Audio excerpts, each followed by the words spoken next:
gracias por estar con nosotros. Desde Madrid estás ahora, ¿no? Porque tú estás viajando permanentemente, así que ¿dónde te encontramos? Sí, ahora estoy en Madrid y nada, encantada yo y muchas gracias a vosotros por la invitación a participar en este espacio. Contanos, Gracia, muy cortito de tu expertise, de hace cuánto que estás en este tema de las ciudades, para que la gente que nos escucha, bueno, tenga una idea Sí, rápida de quién sos. sí. Bueno, pues yo estoy trabajando en el mundo de las ciudades y el territorio aproximadamente unos 25 años ya, desde que terminé los estudios de arquitecta urbanista. Y bueno, pues llevo todo ese tiempo trabajando y pensando sobre ciudades, sobre territorios y sobre todo sobre transformación urbana, desarrollando proyectos de escalas varias, desde la escala urbana más de ciudad hasta la escala territorial o incluso de ordenación territorial también.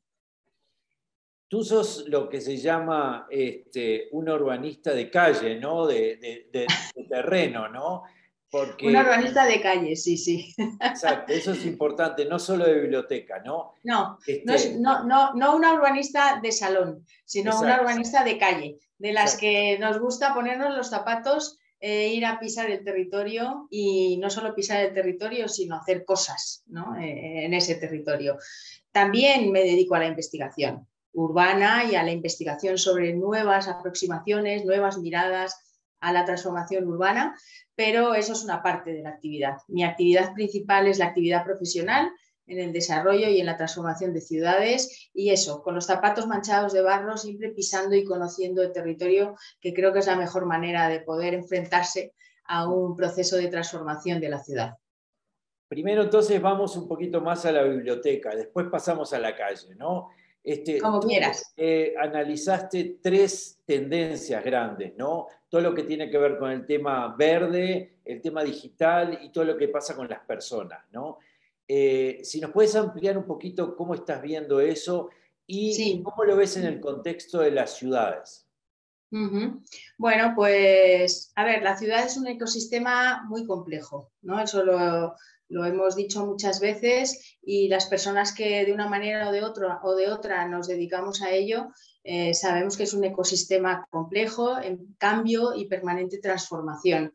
Esa complejidad que tiene la ciudad, de alguna forma, para entenderla, lo que hacemos es aproximarnos trabajando sobre esas tres dimensiones principales, que son la dimensión física, el aspecto formal de la ciudad, la dimensión funcional o las actividades urbanas que generan vida y atractivo urbano, por tanto, en la ciudad, y por último, y no menos importante, la dimensión social, que son las personas, que en realidad son nuestro foco de actividad.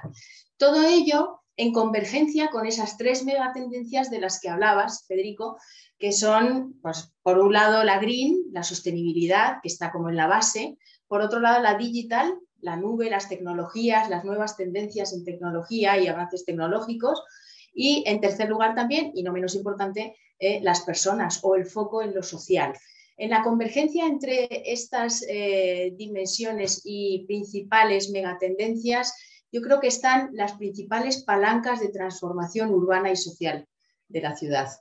Y por eso creo que debemos fijarnos en ello, ¿no? Cuando vamos a trabajar sobre un lugar determinado.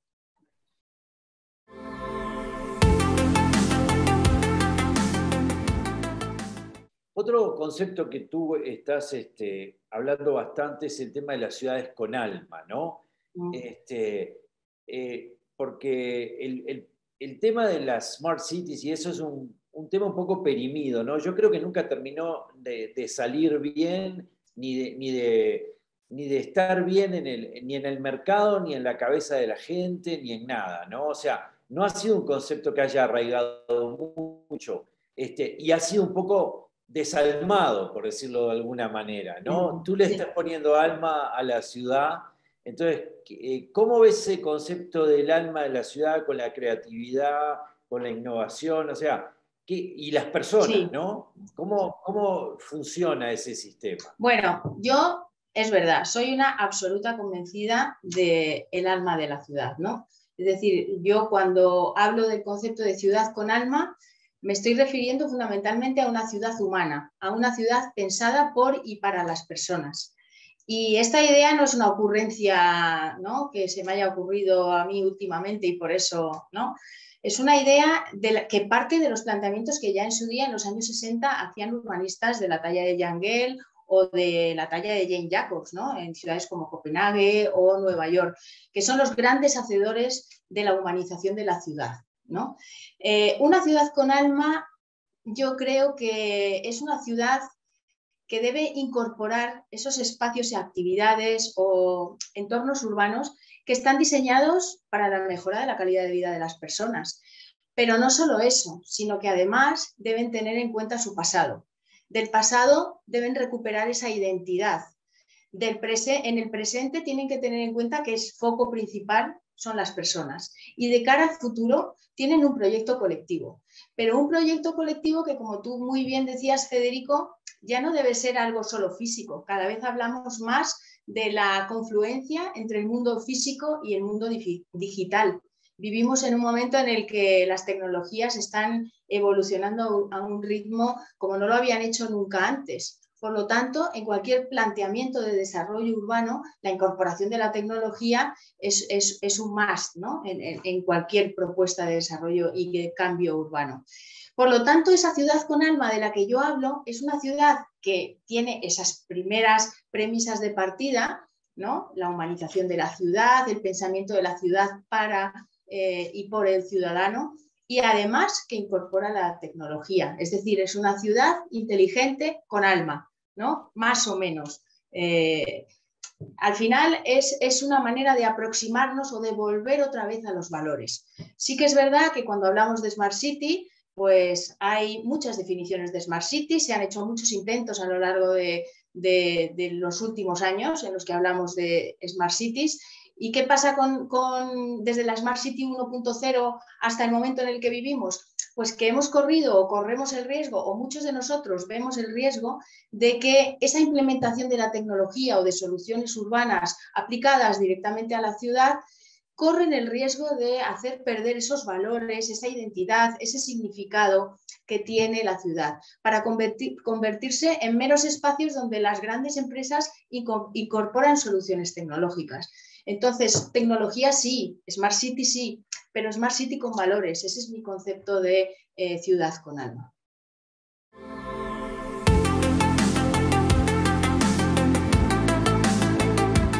En este mismo línea de razonamiento, ¿no? Hay una fusión básicamente que son los átomos con los bits y los bits con los genes, ¿no? O sea, hay un componente que se está poniendo cada vez más biológico, en cierta forma, ¿no? Y tú también has hablado mucho de ecosistema y lo vimos también en el País Vasco, cómo existe una cierta red neuronal de clúster de ciudades, ¿no?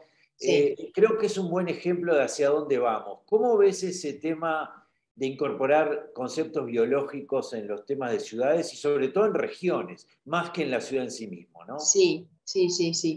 Efectivamente, pues yo creo que es a mí me parece una interesantísima reflexión. Yo soy una absoluta convencida de que las ciudades son esos ecosistemas complejos de los que ya hemos hablado, pero que son muy semejantes a los seres vivos y en concreto a las personas. ¿Por qué? Pues en primer lugar, por la complejidad, pero también porque son ecosistemas o conjuntos de organismos que viven o que habitan un mismo lugar en permanente transformación. Y también por su necesidad de relacionarse.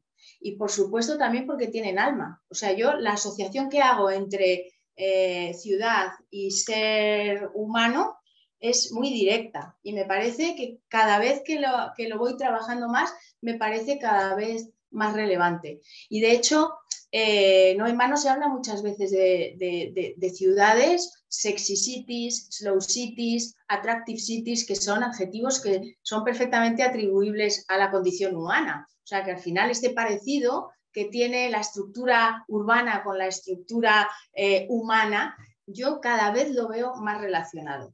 Y es verdad que ese parecido se refleja también en la estructura formal y física.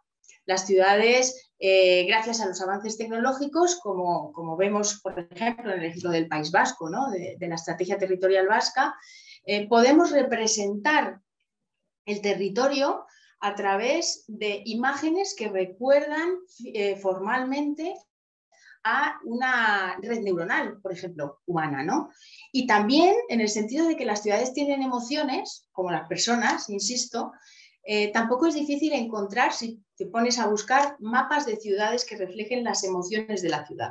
No es lo mismo las emociones que se generan en el centro, en un casco antiguo, en un elemento con una cierta identidad, ¿no?, que se generan a lo mejor en las periferias. Entonces, es muy fácil encontrar mapas que reflejen también esa idea de parecido con los sistemas biológicos y en concreto con los seres humanos, ¿no?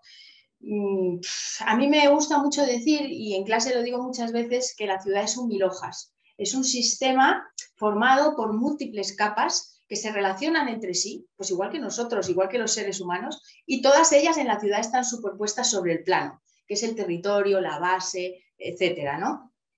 Y estas capas son en general de carácter tangible, tangible que es lo objetivo, lo que se ve, las calles, las plazas, los edificios, etcétera. Pero también hay otras capas intangibles, que es lo que no se ve a primera vista, que no son menos importantes que las tangibles, ¿no? Y que van más orientadas a identificar o a evidenciar el significado, la identidad, la cultura. Pues lo mismo que en los seres humanos. En los seres humanos tenemos, por un lado, la apariencia física, el exterior, ¿no?, cómo somos físicamente, pero hay otra parte no menos importante también que completa esa información sobre la ciudad o sobre las personas y que hace referencia a su carácter, a sus ideales, a su, ¿no?, a su parte más intrínseca como ser humano.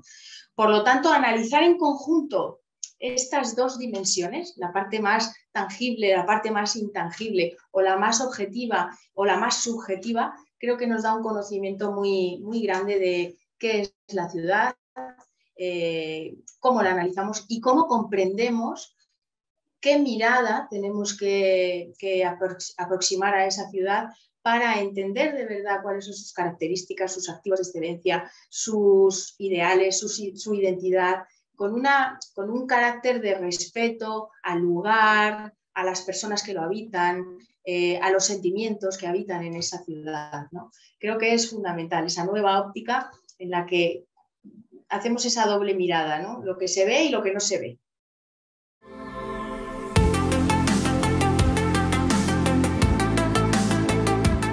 Contanos qué proyectos estás haciendo ahora con esta visión que nos estás contando, ¿no? ¿Cuáles son un par de proyectos interesantes? ¿Cuáles son los casos que a ti te gustan más de proyectos que puedas meter, realmente incidir en eso con esta visión? Pues con esta visión, incidir con esta visión, la verdad es que siempre intento inculcar esta visión a los procesos de transformación urbana. Siempre lo intentamos, ¿no?, en el desarrollo de nuestra actividad profesional. Los últimos proyectos en los que hemos trabajado, pues bueno, estamos trabajando en algunos que todavía no se pueden sacar a la luz porque, en fin, no están todavía rematados aquí en Madrid, en concreto en la ciudad de Alcobendas, planteando soluciones innovadoras, creativas, basadas en las nuevas tendencias urbanas como el urbanismo táctico, por ejemplo, o basadas en nuevas miradas o nuevas aproximaciones, con intervenciones con un carácter más efímero, si quieres, ¿no?, de alguna manera con esa base de creatividad e innovación en la propuesta concreta, ¿no? Y también recientemente hemos trabajado en Bilbao, en el diseño del distrito creativo de Bilbao, la tercera gran pieza en el desarrollo de la ciudad de Bilbao, la última que queda ya por tocar y transformar para completar el desarrollo urbano de la ciudad, empezando por Abando y Barra, después la isla de Zorrozaurre y lo último Punta Zorroza, en un proyecto muy creativo en el que hemos reutilizado las naves industriales en desuso que llevaban ya un tiempo sin actividad y las hemos reutilizado para incorporar usos relacionados con las industrias creativas y culturales, con la idea de generar espacios de nueva movilidad, como una especie de sandbox de incorporación de soluciones urbanas con un carácter ágil, rápido, mientras esa pieza se desarrolla formalmente, ¿no? Mediante el planeamiento vigente, ¿no? El plan general, en este caso, de la ciudad de Bilbao. Vamos, pero en todos los proyectos intentamos meter esta mirada, ¿no? Y de hecho cada vez nos damos cuenta que es el camino, o sea, es el camino, es decir, las figuras de planeamiento, la normativa, el planeamiento tiene unas condiciones de rigidez y de inflexibilidad que no están acordes con la rapidez en la que la sociedad vivimos, ¿no? En la sociedad que vivimos. Vivimos en la sociedad de las prisas, en la que todo tiene que ser para hoy, ¿no? En la que nos conectamos y enseguida tenemos la última noticia, en la que hacemos 7 cosas a la vez, ¿no? Con 2 o un dispositivo. Entonces, el planeamiento va por detrás, la normativa urbanística va por detrás y eso, ir por detrás significa que los plazos de desarrollo y de ejecución son lentísimos y la sociedad demanda otras cosas, lo hemos visto en la pandemia. Lo hemos visto en la pandemia, en la que hemos necesitado cambiar el uso de las calles, sacar las terrazas a las aceras, quitar zonas de aparcamiento. Todo eso, ¿cómo se ha hecho? Con medidas urgentes, ¿no? De transformación ágil, flexible, en los que la normativa tiene que de alguna forma adaptarse, ¿no? A estos condicionantes. Bueno, gracias, muchísimas gracias. La verdad, súper interesante y no te vamos a perder de vista. Vamos a bueno, seguir, eso espero, ni yo a vosotros. A seguirte llamando para que nos sigas contando de estos proyectos tan interesantes. Pues nada, encantada, encantadísima. Vale, Muchas gracias a vosotros. muchísimas gracias.